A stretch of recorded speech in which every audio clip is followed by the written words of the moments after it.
Olá, boa noite, sejam bem-vindos a mais um Igreja na Atualidade. Cá estamos para mais uma conversa, para mais uma revisão de tudo aquilo que foi acontecendo ao longo desta última semana na vida da nossa Igreja. Comigo, claro, vou ter o Padre José Luís Borga, que nos ajuda sempre a perceber... Que mais havia de ser? Pois, claro. Nem eu queria outro parceiro neste programa. Não arranjou mais ninguém para este lugar, o que é que eu fazer na vida? Hã? Não arranjou mais ninguém, também ninguém se candidata. Também ninguém se candidata, porque eu também não abro candidaturas. Ainda não abriu candidaturas? Claro que não. É o que faz estarem satisfeitos. Então, boa noite. Também não queria mais ninguém. Pronto. Hoje é sexta-feira, não é? É por isso que estamos aqui. Amanhã é sábado. Amanhã é sábado, depois é domingo. Toda a gente vai amanhã a Xans. Ah, é? Os que estão perto de Leiria. É, não é? Amanhã. Porque é um momento especial à noite, lá no auditório da Banda Filarmónica de Xans. Como é que sabes tudo? Não é? Começa às 9. Começa às 9 É. E vamos ter o Padre José Luís Borga a dar um fantástico Isso espetáculo. os muchachos. Tudo porque é solidário, não é? É verdade. Com a Cércia de Leiria. Muito bem. Quero fazer uma residencial para as pessoas que já estão em idade de ficarem finalmente encostadas à instituição. Exatamente. E desta forma deixar também os familiares mais descansados, porque assim Nem ficam já... descansados. Às vezes já nem têm familiares que tomem conta. Sim, e por isso mesmo. Passam a ser os seus Os familiares. pais ficam da muito instituição. preocupados porque não sabem Sim. o que vai Portanto, acontecer aos filhos. Malta de Leiria está a ir a Xans Tudo. amanhã, porque Para a Xans. amanhã esta hora que estamos aqui, estamos lá no bem esta bom. hora, é isso mesmo. Amanhã esta hora estamos lá no bem bom. Enquanto alguns estão a ver-nos, outros estão comigo. Pronto, fantástico. São os privilegiados. Hã? Os Isto privilegiados. é um privilégio, é um privilégio. sim. Muito bem. Então vamos E partir... pouco tempo depois, Pouco tempo depois. é o dia do Mundial do Doente. Que é dia? é segunda-feira, dia 11. 11 de fevereiro. 11. Não é? É logo a seguir. E por isso é isso que vamos abrir a nossa conversa de hoje, olhando um pouco para aquilo que nos diz a mensagem de Dom António Luciano. Poderíamos fazer aqui agora uma dissertação acerca da... Como é que se chama aquela coisa que fez o governo? Requisição civil. Requisição civil. Para os nossos enfermeiros, que os deixou absolutamente impróprios para consumo. Eu não sei se ficaram todos. Também não Os sei se estavam muito os próprios. que são requisitados, aquilo está tudo doente. Anda tudo doente. Mas quem lê a mensagem do Dom Luciano para o Dia Mundial do Doente, instituído pelo Papa João Paulo II e com uma grande... neste caso, com um grande contributo de Madre Teresa de Calcutá, como significativo. Por isso é que as celebrações oficiais também são em Calcutá. Certo? Lá está. Grande propósito. Este ano assinala-se a 11 de fevereiro e vamos buscar aqui algumas frases do Dom Luciano, que é o responsável episcopal para a área da pastoral da saúde. Não fosse ele também enfermeiro, como foi requisitado. Talvez a requisição civil não abranja o bispo de Viseu. Pode ser que sim, pode ser que não. De qualquer forma, ele não é preciso requisitá-lo, porque ele está sempre disponível. Diz: a prestação dos cuidados de saúde aos doentes deve procurar sempre o bem maior, mesmo perante as conquistas alcançadas por avanços da medicina e das biotecnologias. O bem maior, para que se diga, chama-se humanização. E esse é sermos pessoas com pessoas e pensarmos que um doente não é uma doença em alguém, ou é alguém cativo de uma doença. É uma pessoa que está em alguma da sua dimensão diminuído ou em risco. E por isso é preciso que a responsabilidade de quem está ao serviço dos doentes perceba qual é a verdadeira realidade. Porque o bem maior de quem faz estará sempre na felicidade ou no serviço que se presta a uma pessoa necessitada. É claro que depois, quando se vê estas coisas das reivindicações das classes e dos direitos, é evidente que também estamos diante de um capítulo que também não pode ser descurado. Quer dizer, nós não podemos... É verdade que estamos aqui numa margem de gratuidade que não há dinheiro nenhum que pague. Quer dizer, qualquer trabalho de enfermagem, podia ser de enfermagem, podia ser técnico de diagnóstico, podia ser como até os auxiliares, agora se tem um nome estranho de auxiliares, não sei o quê. Agora são técnicos auxiliares, qualquer coisa, também não sei, mas é assim um nome pomposo. Mas estão lá metidos todos, ou os familiares que participam também do cuidado, que às vezes é uma pena não serem mais envolvidos nesse cuidado. São um desafio, o Bispo até fala dos administradores, dos gestores, às vezes há equipamentos que nem sequer saem dos caixotes, que já deviam estar há muito tempo ao serviço, mas não temos um técnico especializado que sabe trabalhar com eles, e não são os médicos, não os enfermeiros, são os tais técnicos, quer de informática, quer de imagem, de imagiologia, por aí fora. Todos estes contribuem, até os capelães, também são referidos, contribuem para que a pessoa que está carente de cuidados seja assistida e com o melhor que a gente sabe. Quer dizer, para estas coisas, tudo é pouco. E o melhor, às vezes, ainda fica aquém do que era necessário. Daí, ser uma área que tem muito de generosidade, às vezes é preciso a gente perceber que o próprio país investe muito para que todos se sintam, pelo menos, amparados. E é bom dizer, não há dinheiro que pague isto. Eu estava a ouvir, quando vim para aqui, para o estúdio, no caminho, as intervenções por causa do crowdfunding e aquelas coisas. Está a subsidiar a greve dos enfermeiros, não é? A verdade é que todos têm razão. O problema é quando as pessoas ficam apenas na discussão entre si da razão que têm e sobra sempre para o mais fraco. E esse coitado nem sequer é escutado. Não convém escutá-lo, porque se escuta, foi o que tem acontecido estes anos todos. Em boa verdade, os nossos enfermeiros, a ser verdade, andam há anos a reivindicar aquilo que agora tiveram que recorrer a isto. Quando uma classe inteira tem que chegar a este ponto, o diálogo que foi acontecendo foi um diálogo fútil ou estéril. E isso é muito mau. Quer dizer, o governo não pode apenas dizer das dificuldades, porque é preciso apurar a justeza das coisas. Eu, quando dei aulas na escola de enfermagem, chamava sempre a atenção que a pior maneira de enriquecer, ou até de ter uma vida fácil, é ir para uma área destas. Para já, a vida em si é já um sacerdócio, vamos dizer assim. É uma dedicação, repito, não há dinheiro que pague. Não há dinheiro que pague a delicadeza, a atenção, até a ultrapassagem que um técnico ou um enfermeiro que tem os seus problemas pessoais, chega ali e tem que dar prioridade total a quem está ali no leito. E isso não há, e não é familiar. Às vezes nem os familiares fazem isso, não é? De facto não há, e de facto são mal pagos. Não tínhamos dúvidas nenhuma. Então, se formos comparar com outro tipo de profissões que não têm nem a especialidade, que esta gente estuda que se farta, são cursos muito exigentes e está em risco vidas de pessoas. Portanto, tem um cuidado.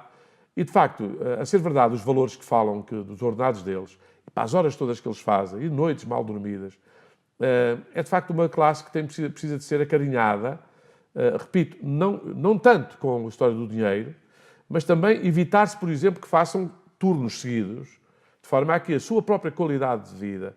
Eu dizia, às vezes temos que arranjar enfermeiros para os enfermeiros, para dizer, epá, há limites. Quer dizer, ninguém aguenta estar 2 turnos seguidos, 48 horas, ao serviço. Vai ter que fazer disparates. Não é humanamente sadio.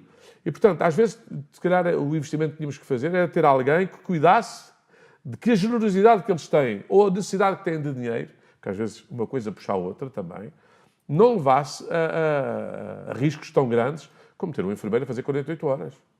É uma desumanidade. E, sobretudo, quando está em jogo, não são peças que depois, se saírem mal, a gente volta à reciclagem.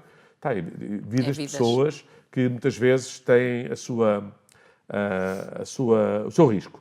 O voluntário comunica valores, comportamentos, estilos de vida que têm como centro o fermento da doação ao outro. Eles estão ali para servir o outro. Isso é de uma grandiosidade imensa e vou dizer também, desta forma, uma loucura, porque a gente, não falo só dos voluntários, toda a gente, mesmo os profissionais, quantas vezes a gente se queixa que o médico se desse um bocadinho mais de atenção ao doente, boa parte da medicação até era dispensada.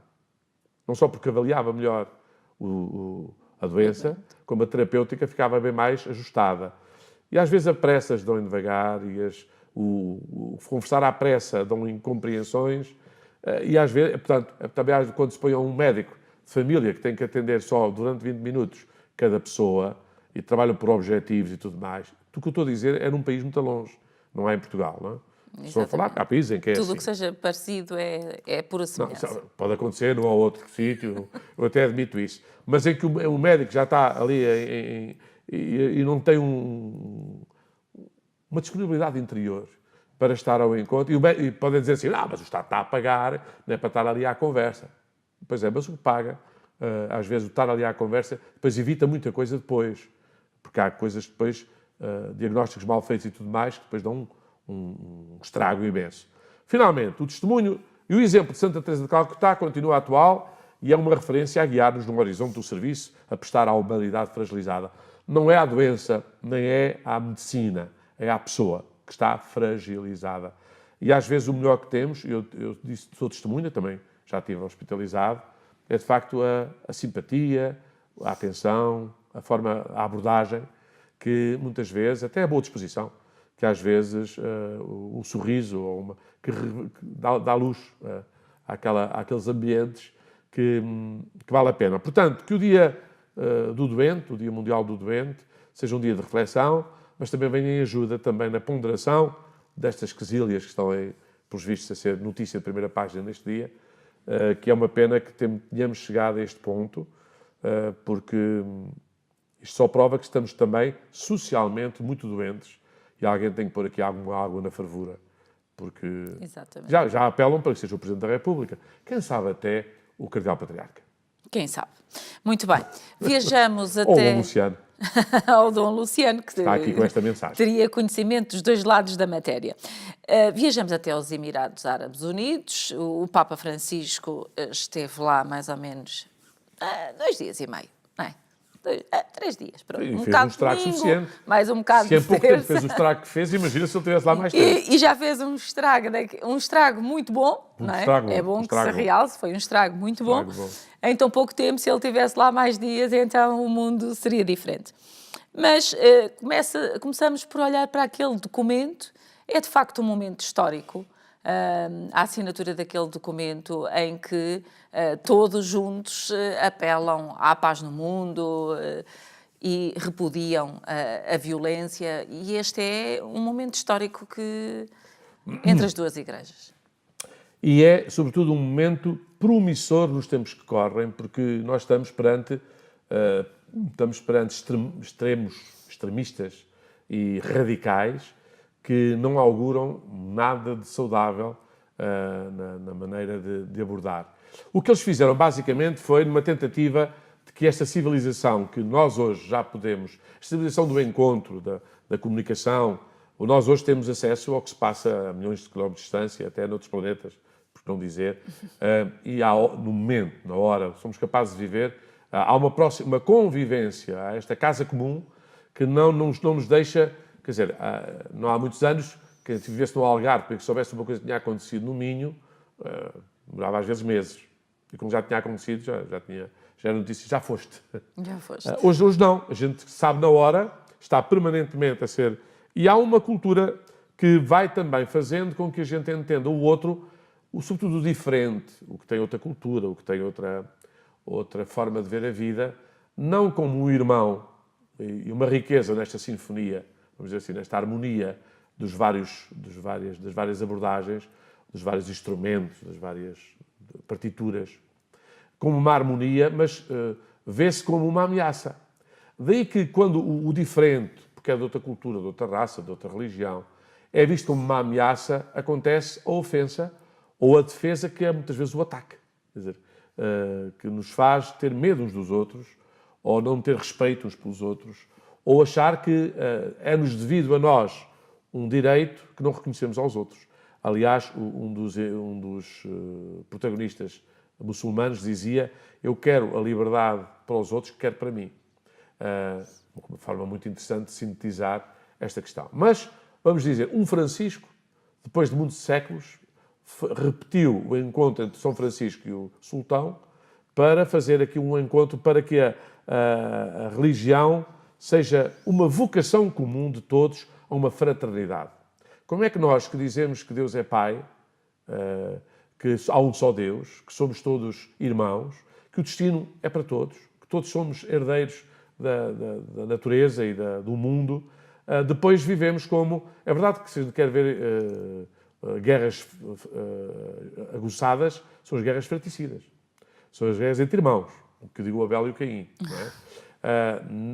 Não é verdade que dizer que somos todos irmãos só por si alcança a paz. Somos irmãos chamados a viver fraternalmente e não com uma dose de ódio e de vontade de ver o outro a desaparecer com alguma rapidez. Este documento vai ser estudado em escolas e universidades de vários países e também é recomendado que se leia em todas as igrejas. É um documento que não é só para as cabeças lá de cima, mas que nós entendamos. Quando entro numa mesquita, eu não sou proibido de entrar numa mesquita, ou quando veja-se quantos muçulmanos estiveram na missa final do Papa, tiveram lá 4.000, muçulmanos. Cerca de 4.000. Cerca de 4.000, e ninguém se sentiu mal, aquilo não lhes deu uma indisposição, nem tiveram que ir cá fora, ou tiveram que interferir. Participaram, envolveram-se, e não estavam lá a mais. E sobretudo vindo de um país onde temos a grande expressão do mundo árabe e do mundo islâmico.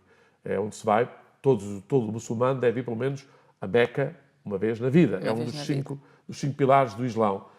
E, portanto, vamos dizer, estamos aqui num santuário que, no fundo, acolheu e tornou-se bem significativo para augurar que entre essas três grandes, diria, vertentes, faces desta tríade, o Islão, o judaísmo e o cristianismo, pelo menos o cristianismo aparece como facilitador entre o Islão e o judaísmo, e aqui no meio disto tudo, todos sintamos enriquecidos por haver diálogo, compreensão e respeito mútuo. Admitindo que todos os extremos, vindos de onde vier, o Islão tem extremos, o judaísmo tem extremos, o cristianismo tem extremos. E isso é tudo uma ofensa à natureza própria da religião. Portanto, vamos ver se pedimos a Deus que faça crescer, frutificar e se tornar uma árvore que abraça a todos. O Senhor abençoe todas as pessoas que tornam possível esta visita apostólica, este encontro, este documento, que é, no fundo, repito, a realidade continua com as mesmas dificuldades, mas pelo menos há um inflamar, há um influxo de uma visão positiva que vem das primeiros responsáveis destas correntes, o que augura, nos tempos que correm, um bom sinal. Muito bem. Olhamos ainda para o último dia do Papa Francisco nos Emirados Árabes Unidos, em que presidiu a uma missa com cerca de 130.000 pessoas. Julgo que era esse o número que era apontado então, certo. E, portanto, nada mal, diria eu, olhando à realidade. E tendo em conta que também só existem no país cerca de 800.000 católicos, portanto... E os cristãos são de tal pluralidade. Exatamente. Quer dizer, apesar, os mais unidos são os 4.000 que lá estavam os islâmicos, porque entre os cristãos que ali estavam, tínhamos de tantas nomenclaturas, que é muito interessante ver como isso ali foi um ecumenismo e um interreligioso total, absolutamente notável, e que eu acho que não é demais nós sublinharmos e somos testemunhas de coisas maravilhosas que eram impensáveis se não ter acontecido o Concílio Vaticano II. Verdade. E por isso o Papa deixa também uma mensagem muito bonita, fala-lhes de alegria no meio da dificuldade de ser cristão, quando as coisas não são fáceis, porque se fossem, se calhar, todos queriam ser, não é? Olha, e faz o recurso a uma imagem que eu acho muito rica. Já tinha recorrido a uma imagem para a Igreja, que era o hospital de campanha. Há muito tempo dizia, nós estamos em guerra, isto é hospital de campanha, não, temos é que acudir e sermos sinais de quem escolhe os mais frágeis e acode a eles. Agora usa o oásis de paz. É engraçado porque num espaço, é uma imagem que ali aquela gente conhece pela experiência muito imediata, mas diz que as bem-aventuranças são capazes de tornar numa lógica inversa, porque um oásis é exatamente o contrário do que é um deserto. Por isso é que ele é tão procurado e é tão valioso. Não é? E às vezes, a vivência das bem-aventuranças, nós temos um bocadinho a ideia de que as bem-aventuranças seriam de tal forma aceites e acolhidas que, em vez de ser um oásis, era ao contrário, era um pequeno deserto no meio de um oásis. É uma infantilidade. O Papa continua a dizer que a expressão da vivência do seguimento de Deus e da sua vontade, o fazer a sua vontade, é para uma minoria que se assume e que aceita ser o tal serviço. Não é? E eu chamo a atenção para isto porquê? Porque foi uma forma de que a alegria não seja uma alegria de quem não tem problemas. Porque, como podemos imaginar, um oásis no meio de um deserto está permanentemente assolado com uma série de dificuldades. Quer dizer, tudo à volta conspira para que aquilo desapareça dali. E, no entanto, se é um oásis bem alicerçado, ele resiste, tem ainda a frescura, tem um poço, tem uma verdura, que leva a que qualquer pessoa que ali chegue se sinta reconfortado por ter encontrado. É uma imagem muito bonita do que é o serviço da caridade e da presença das igrejas. Nós vimos numa ideia de cristandade que é exatamente ao contrário. Não é? Que é a ideia de que, não, toda a gente... As pessoas dizem um bocado isso. O ser cristão é ser boa pessoa. Mas ser boa pessoa não é coisa assim tão fácil de acontecer. Cuidado, você quer mesmo ser boa pessoa, então experimente a verificar-se a si mesmo e vai ver o quanto tem que mudar. tem que melhorar, o quanto se tem que impor a si próprio uma disciplina. Ora, as bem-aventuranças, diz aqui, são um mapa de vida, não peçam ações sobre-humanas, mas a imitação de Jesus na vida de cada dia. O sobre-humano, vai dizer também isso depois da vida consagrada, lá chegaremos. Convida-nos a manter o puro coração, a praticar a mansidão. Não é uma mansidão que a gente tem, mas pratica, vem da prática, é uma virtude. A virtude, como todas as virtudes, praticam-se. A justiça, e a justiça venha o que vier, a ser misericordiosos com todos, a viver a aflição unidos a Deus. Portanto, o Papa vai dizer assim, isto não é nada fácil, vocês estão num sítio, mesmo como cristãos, sabem o quanto é difícil, num país esmagadoramente muçulmano, ter até a liberdade e a possibilidade de expressar a sua fé, mas vejam isso como quase uma boa notícia, uma notíciazinha pequenina, mas já é o anúncio. Eu vou dizer, também é um bocadinho como aquele documento assinado, agora nos próximos tempos, aquilo se não for estudado e multiplicado à abordagem, vai ficar um bocadinho, mas é já um oásisinho. O dia de hoje foi declarado feriado para os funcionários do setor privado, que sejam detentores de licenças para participar na missa presidida pelo Papa. Quer dizer, até o país, que é muçulmano, deu feriado, deu autorização para quem quisesse participar. Se calhar por isso é que foram para lá 4 mil muçulmanos. Digo eu com a minha má língua, ainda bem que eles não estão a ouvir, não é?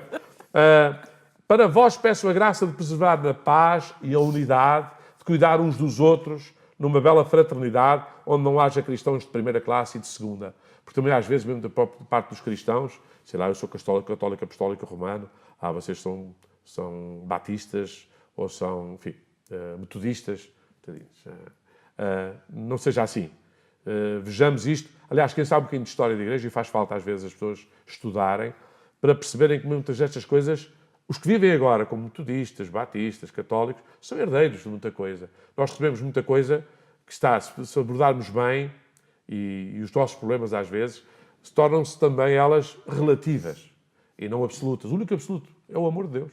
O resto é tudo relativo. Mesmo a construção da Igreja é tudo relativo. Relativo a Cristo. E é bom que vejamos que o único absoluto é Ele. No fim, desafiou os presentes a rejeitar lutas e disputas.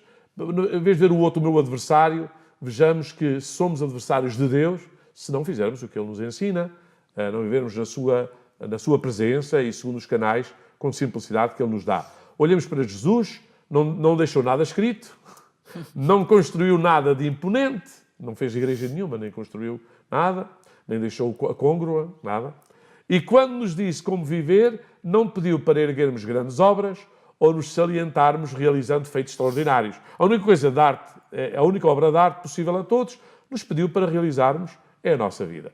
Portanto, faz da tua vida uma grande construção, com o que isso custa, com os investimentos que isso tem, e que isso seja para os outros um lugar frequentável. A tua vida, quando acolheres alguém, seja um lugar onde dá gosto estar e ser acolhido, ou recolher-se, se for o caso. E aqui temos, em vez de estar só a falar do que fazemos, perguntemos o que somos, que é mais interessante. Porque nos vale a nós fazer uma imponente igreja com muita arte e muita coisa. Se não tivermos pessoas para pôr lá dentro. Se as pessoas que lá estão dentro são tristes, abatidas e, se calhar, apenas anunciadoras da desgraça do mundo. Pouco valia. Ora, uma bela ideia para ficar em reflexão durante o intervalo. Curta pausa e já voltamos. Até já. Estamos em sua casa, estamos no seu coração. Somos Ângelos TV, a televisão católica portuguesa.